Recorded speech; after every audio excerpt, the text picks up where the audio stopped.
This one's going to require just a little bit of bravery. Aphrodite. Hey there! Welcome to Aphrodite. Now, I really wish we lived in a world where it was normal to be kind and generous and where we were all concerned about how our actions affected other people. But if you watched the recent Gillette ad and saw the fallout from it afterwards, you will know that that is definitely not the world we live in. Because all that ad was really saying was, hey guys, men don't have to be awful.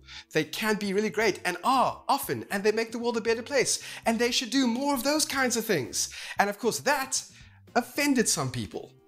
And by some people, I mean a lot of people. And that's really why I've been hesitant to make this video.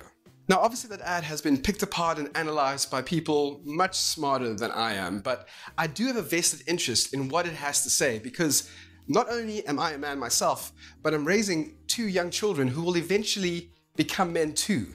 And I want to make sure that they learn the right lessons now. So with that being said, I want this conversation to be engaging and thoughtful. If you want to come back at me with a response, please feel free to do that. But don't attack me, attack what I'm saying.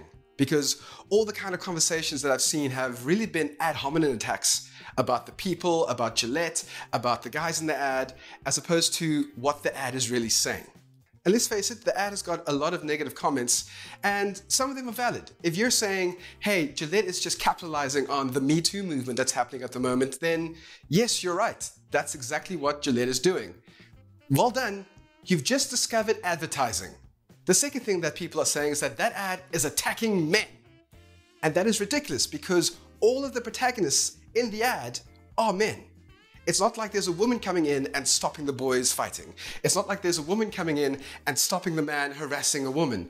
There are men in the ad being the protagonists. They're not saying men are awful. They're saying, hey, look how great men can be. The third big critique of the ad is that it's attacking masculinity and that you can no longer be a manly man. And that is the one that concerns me. Because if you think that masculinity involves encouraging bullying with kids and harassing women and not understanding male privilege, then you're not just wrong, you're an idiot. Because you know what? I tick all the boxes of masculinity that these guys think are so important to their identity. After all, I find women very attractive. One woman in particular, this one. I went to an all-boys school where I played sports. I was pretty good. Not amazingly, but I took it seriously. And you know what? I still love watching sports. And I love drinking beer while watching sports with my friends. And of course, I love doing the ultimate masculine thing of never asking for directions. But seriously, I would be a manly man.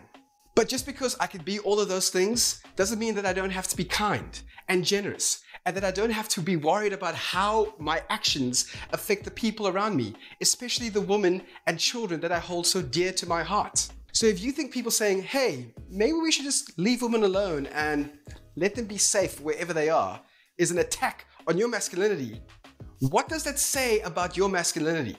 If you feel like you have to be aggressive, like you have to dominate other people, like you have to make sure that everyone else is uncomfortable around you to feel like a man, that's not being masculine. That's having a fragile ego.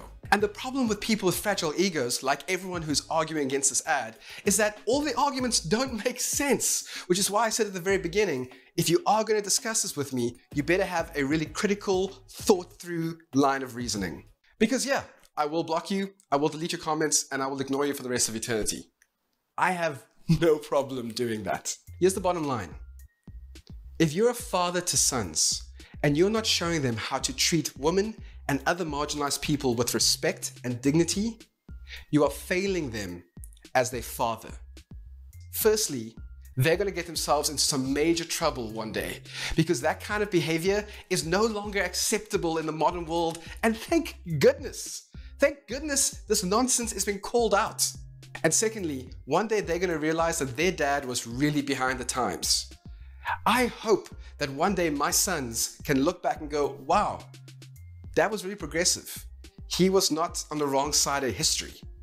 And if you're one of those people who are so viciously fighting against this Gillette ad, trust me, you are on the wrong side of history. And finally, you'll be failing them as a father because you'll be confusing the hell out of them. They will not understand why we treat some people differently to others, why some people deserve respect and dignity and others do not. You're setting them up for a lifetime of confusion that's going to hurt them. So I guess my message to all of you guys is very simple. Sort your crap out for your children's sake.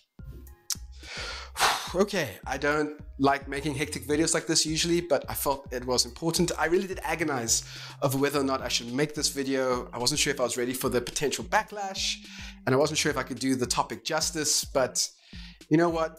If you have a voice on the platform, you have to use it to speak out against injustice. I mean, our children's futures literally depend on it. Thank you so much for watching this episode of Afro Daddy. Please leave your comments at the top or the bottom, depending on where you're watching this. I will catch you soon. Afro Daddy out. I love Afro Daddy.